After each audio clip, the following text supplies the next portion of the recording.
Welcome back, everybody. This is Great White Northerner, and we got some pennies to hunt today. So, as usual, I got a call from one of my tellers. She said, I got a bunch of pennies for you. Can you get over here today to pick them up? I said, sure, I'll be over in a couple hours. And so I had actually a whole bunch of coin to take back. I had, I think, 2 boxes of quarters, a box of dimes, and a box of nickels that I needed to return anyway. So I made a trip of it. I went and dropped those off at one of my drop banks. And while I was there, I asked them if they had any pennies, and they actually had about 40 rolls themselves. And then I went to the bank that called me, and I got the pennies that they had, plus a bunch of nickels and dimes and quarters and stuff. And then I still had money left over from the stuff that I dropped off. So I went to the bank right next door and I got a box of quarters. So got a real haul. I have actually gone through all that stuff, and there was really nothing of any consequence in any of the quarters, dimes, and nickels. It was kind of a bust. So all I've got is the pennies left to do here, but we've got about 98 rolls of pennies. And the interesting thing is as I was putting all this together, I was kind of picking up the bundles, and what I noticed is these two bundles are significantly heavier than some of the rest of these, and I noticed it immediately as I picked them up. So that's a pretty good sign. In Canada, our early pennies, the stuff before 1980, is a little over 3 grams. Whereas the stuff after 1980 starts to drop. It drops down to about 2.8 grams, and then 2.5, and ultimately all the way down to 2.25 grams, I think, for some of the more modern steel and copper coated or plated pennies. So I've kind of got them by order here. These ones are by far the lightest. I've actually got my scale out. I just thought it'd be kind of interesting to see or to show you kind of what the difference was, but it was significant. So I picked up this bundle, and I don't know why that didn't zero out here. So we look at this one, and this is about 1,169 grams for that. But this guy, it's the same 10 bundles, 1,600 grams, so significantly heavier. My guess is these are a lot of modern pennies. When I open these up, will be my guess. These will probably all be like 60s and 70s and earlier. So hopefully we get some old stuff in there.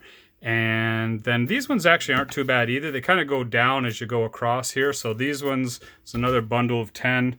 It's about 1,450 grams almost. And then you get down into these ones, and about 1,340 grams. So definitely you can tell by weight when you have a bunch of pennies that are worth a little bit more, or at least a little bit older, because they're just a big heavy penny here in Canada. So anyway, I will show you as we get through them, but I will, let's start with the odd bundle, and then we'll go to these ones. We've got 98 pennies. I did start this one, and I noticed that there's some older stuff in here. So this one's got some stuff in it, I know for sure. So we'll start with this, and then we'll start working on these, because I think these are going to be interesting, and then we'll figure out what we're going to do with the rest of this stuff. So, all right, let's get into it. Please remember to like and subscribe if you are enjoying this content. Let's hope we get some cool pennies. I'm really hopeful that we're going to get some old stuff here. So, all right, off to it. What you mean when you say you a new hate? What you mean when you play like all night? Nightlife is a highlight. I'm a fat guy, this is skyline. I don't got the time for my problems. I got the time to dissolve them. Music is my oxygen, I'm putting no stopping. You remember my oxygen, the music when it's dropping. Somebody's vibes provided in these lines. I'm trying to design the rhyme, check on my mind. Music be described, I got ahead of my time. Beat be prescribed, cause I feed it full of lines. Money ain't nothing, you turn it into something. I'm signing for the money, make you look real funny. Put my own name in discussion, I'm a hustler. Working real hard to show you that I'm coming, So let me tell you that I'm going. Okay, so this is our second roll. The first roll was a complete bust. There was absolutely nothing in it. But I just dumped this one out, and I thought I'll bring you in. I'm not going to bring you in for all of them because, we got a lot of rolls to go through, and there's probably a whole bunch of stuff in these. I might bring you in for some of these. I could see right away as this dumped out that there's at least a couple interesting things. Oh, wow, there's a bunch. Oh, look at them all. All right, so let me get my hand out of the way there. And we got 75. Oops, sorry, get this over here. But yeah, we've got a King George, the 6 head there, 1949, little green. We got a 1943 right in behind it there. And we got a 1945. Another 1945 is all green. Probably been in the water by the looks of it. Another 1943, it's pretty green. A 1950, another 1943, so a whole bunch of them there. Another one, 1941, whoops. What else we got here? 1961. I'll check all those for the hanging varieties as well as I go through them. 1947 plain. No dot, no maple leaf. What is that? 1975. 1968. Oh, there's another King George. What we got there? 1949. Some US ones here. It's 1964. It's in reasonable shape. I'll check that one for any varieties later as well. Another US. Actually, I should pull these US out. 1972. 77. Oh, there's a 59 in nice shape. Got some luster still there. And nothing modern in here at all. All right, another US 1985. There is a pointed 5 variety on the 85. That looks like it's probably just a blunt 5. I do have a whole half a roll of pointed 5s that I got in one of the collections that I did. So probably just hang on to the really nicest ones that I find now. Okay, so yeah, so we got a pretty good start there in that roll. So what I'll do is I'll bring you into the end of the bundle. I'll go through all this and we'll recap what we get per bundle as we go. All right. I know I said I wouldn't bring you in until the end of the bundle, but I just got to the end of this roll, and right here on the end is a King George V.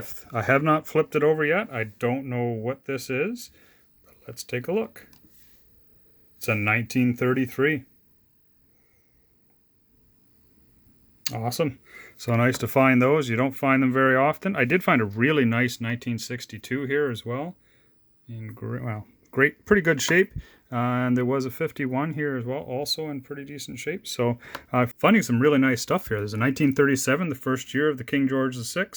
Some 1940s. We have this 1972. I'm just going to check for the doubling on it. I don't see anything naked eye here, but I'll throw it now. Got you here. Let's just throw it up on the microscope and take a look. And there is no doubling. All right, on to the next roll. Well, I got to admit, considering these are not the rolls I was excited to open, we're down 8 rolls, and look at the pile we've got here. So, and a lot of these are older. Like we've got some in the 60s, but there are a bunch of them in the 50s and 40s. And we've even got some King George V's, including a 1922, which is a semi-key date. This is, if not a key date, that is 1.2 million that were minted. It's in pretty rough shape, but very, very low mintage, and it's worth something even in that condition. So, yeah, that's pretty cool to find. And I don't think I had a 22, so we're not going to find anything earlier, much earlier than that. They go back to 1920, and then they go to the large cents. So they're a larger penny. They're actually closer to the size of this 1 penny, and so that's, you never know. I suppose you could find one in here, but not very likely that you would find a large penny in a roll and not be noticed by people. So anyway, yeah, that's a good start. I'll go through looking for all the varieties and everything afterwards. I don't want to make the video super long, so, but yeah, really nice. All right, we got another bundle down, and so I was absolutely right. These are all pre-1980 pennies. They're all the heavier pure copper pennies, but not quite as exciting as that first bundle. We didn't get any King George V's.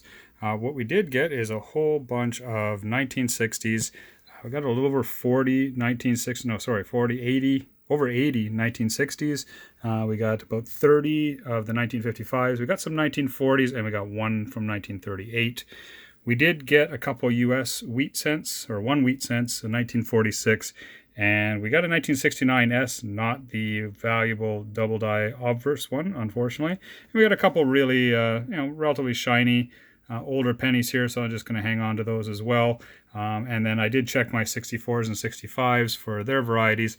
The rest of these I have not done any checking for any varieties. I haven't looked for any of the hanging numbers or any of the various varieties that are in the 50s and 60s there. So I will go back and do that at the end.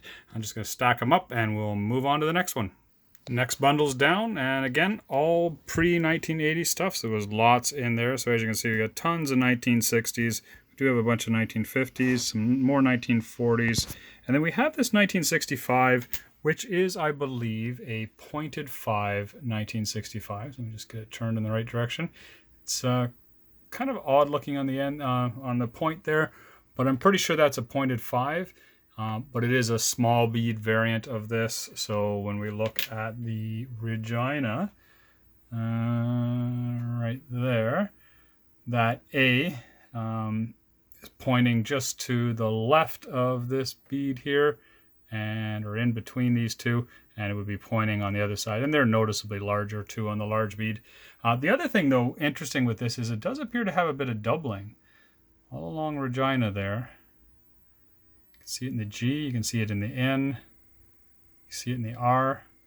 So anyway, definitely hanging on to that. It does appear to be a pointed 5, and that is something that you should be looking for. I did pull out some of the nicer 1970s ones there. I got a couple more wheat cents, got a 1957, 53D, and a 1941. So, all right, so our fourth bundle down. We're 38 rolls in, and things slowed down a little bit for this bundle, which, there was a lot in those first two bundles that I was keeping when you look at all the 60s and 50s that were there. But we did get a few more, so some 60s, 62s, all the way down into the 50s here, and we did get a couple of the earlier ones, 1944, 48, 49.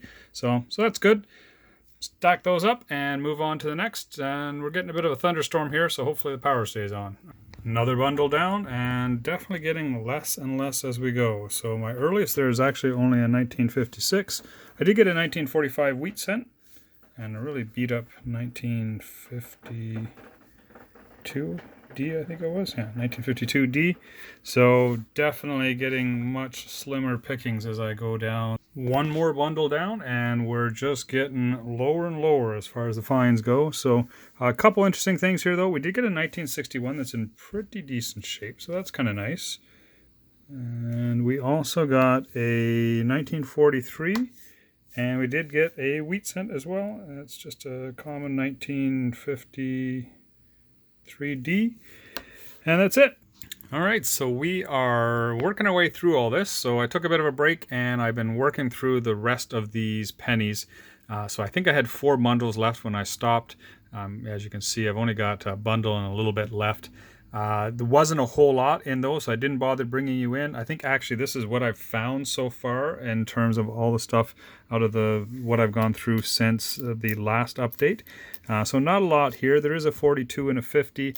I will double check these for the varieties as well. I did take some time and go through all of these and check for varieties, hanging, so on. So I did find some stuff, so I will bring you back in on that. You can see I've got some stuff set up over here, and over here are all the hanging varieties, so I did find a bunch.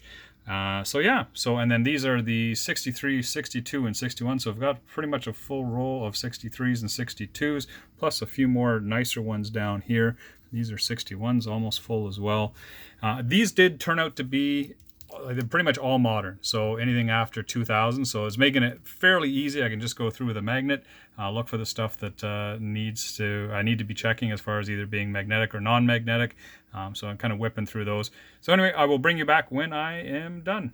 I thought maybe I'd bring you in here just to kind of show you what I'm doing as far as these modern pennies. So there are some varieties that we're looking for in the modern pennies, and first off, just because they're pretty much all 2000, you can see there's a few older ones, there's some 80s in here and 90s, but for the most part they're all 2000 and above. So I've just taken the pile, ran a magnet over them, put the magnetic ones over here and the non-magnetic ones over here, and then I have a list that I go through. So what I'm going to do is I'll just pop the list up on the screen here, show you the ones that I'm specifically looking to pull out if they're in the pile, and I can just go by whether they're non-magnetic or whether they're magnetic, and it's pretty easy to pull out the stuff that you're looking for. So so far I haven't found a whole lot. I have found a bunch of 2009 non-magnetic pennies. I've just got a few of them up here. Of all the kind of lower rarity varieties, they're probably the most common, so it doesn't surprise me that I found a few.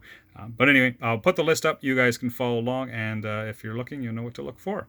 All right, and we are done.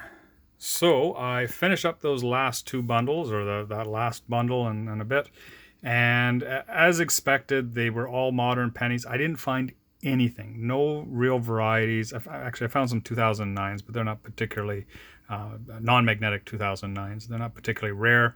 But anyway, I did pull those out, but there was nothing else. There's none of the other varieties in those modern pennies, and so it looks like they may have been searched, that particular two groups there. I think there was a little over 20 rolls in that white paper.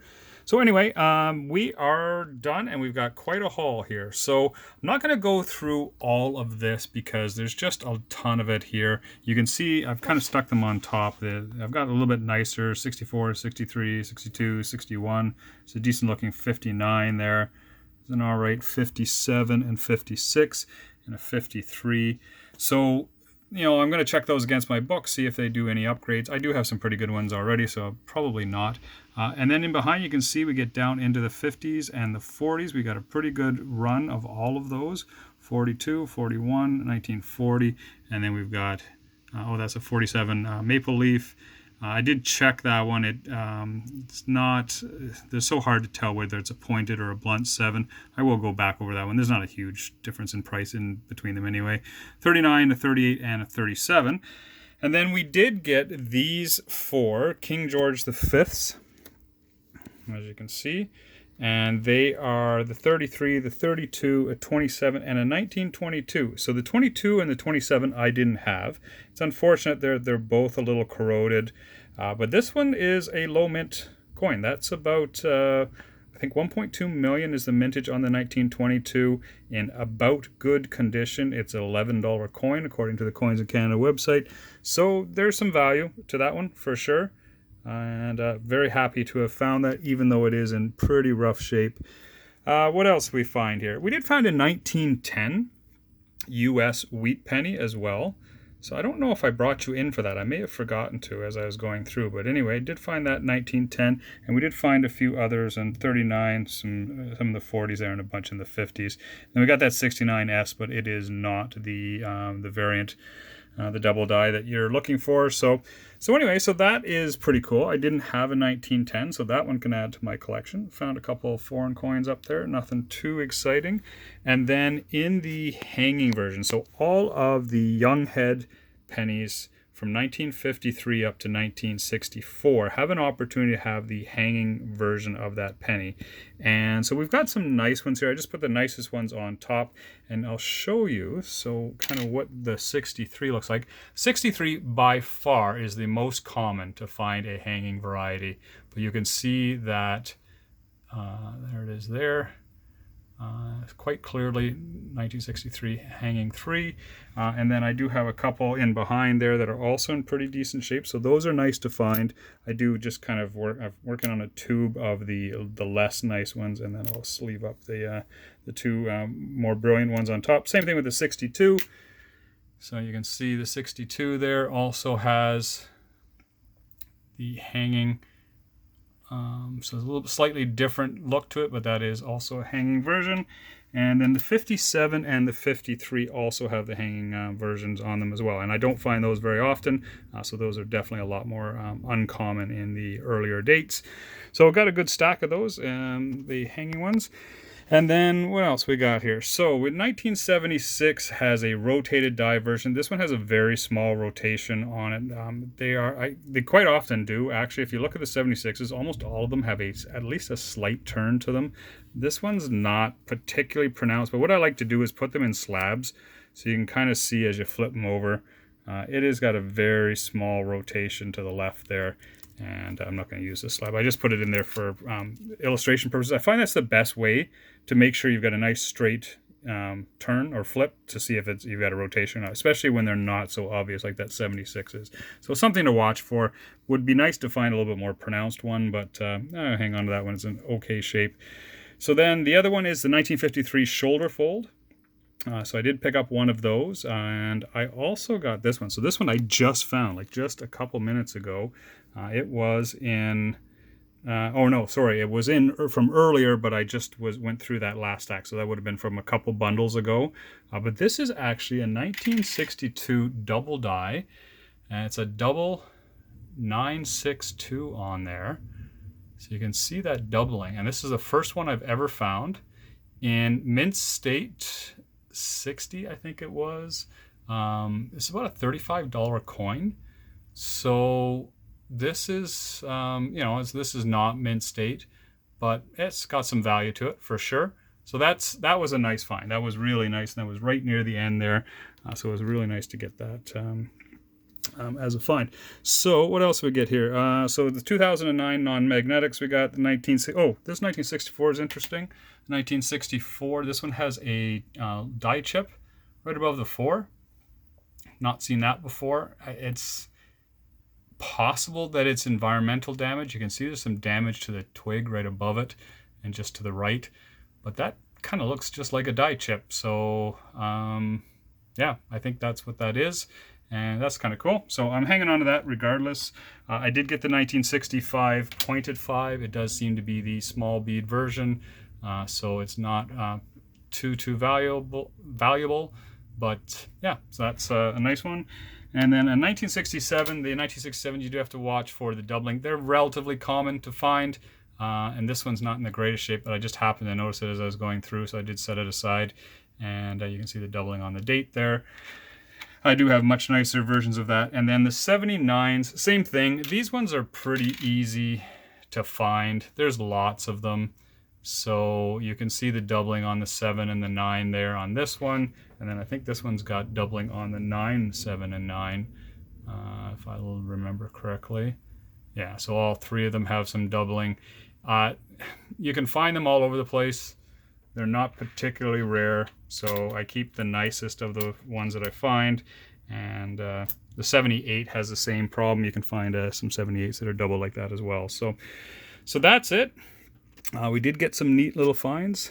That 1910, that 1962 double, the shoulder fold 1953, and that 1922, and some nice hanging varieties. So pretty happy with that hunt, and lots more for my stack.